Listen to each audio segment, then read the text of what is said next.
way we know it in English, because the kind of good that God made is a good that has no comparison or superlatives. Good is as good is. So if you are doing good to self, good to others, and good to the planet, then you are in your purpose. What am I? Where am I? And when am I? Then you're able to say, how am I? It brings you to the essence of the complete and the wholesomeness of a human being. All the social problems we have in the society is because we have individuals who are not responsible over themselves. And if some of them believe they are responsible over themselves, they are not responsible over others. So they abuse their position of leadership or responsibility, isn't it? Or stewardship. Or they are not responsible over the planet. So they abuse the stewardship they were given by God to be responsible over the planet.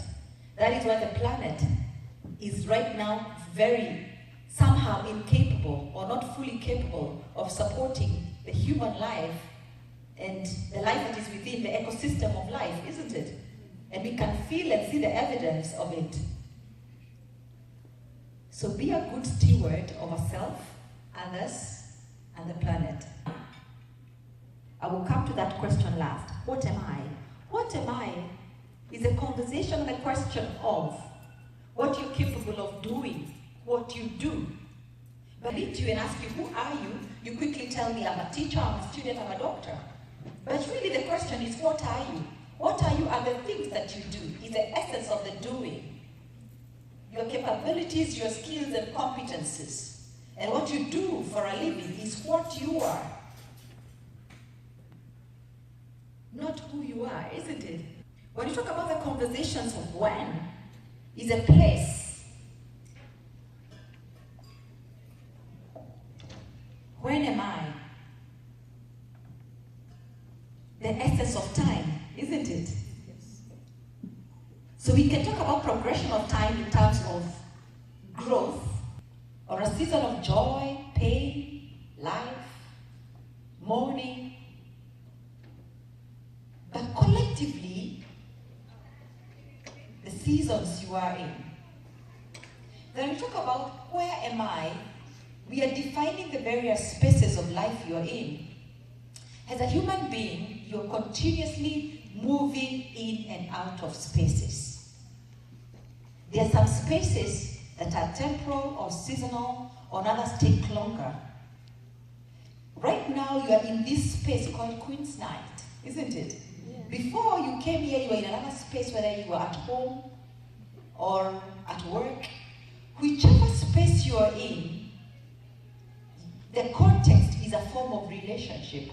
You have a relationship to Queen's Night one way or another because of somebody you know and the invitation you received and you came here, isn't it? Of motherhood. Actually, when we were asked about seasoned mothers and the others were what? Younger mothers?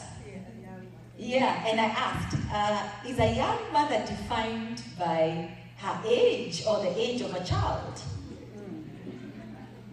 Because you can, if you say it is by age, maybe the age of 23 to maybe 40, you're a young mother? I don't think so. What defines a mother is the age of a child. You could be 100 years and you have a 5-year-old child. Therefore, you're only 5 years old in motherhood. Because you would never be a child, yes? You never be a mother, just a child, isn't it? So a young mother is defined by the central point, which is the child.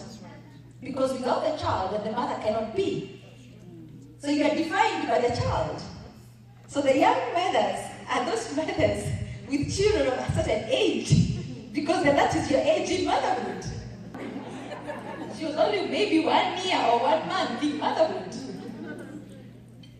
Context, where are you? The spaces you are in. And I will not go into details because we've got only 40 minutes. But the conversations around why am I, who am I, what am I, where am I, and when am I, then you're able to say, how am I? It brings you to the essence of the complete and the wholesomeness of a human being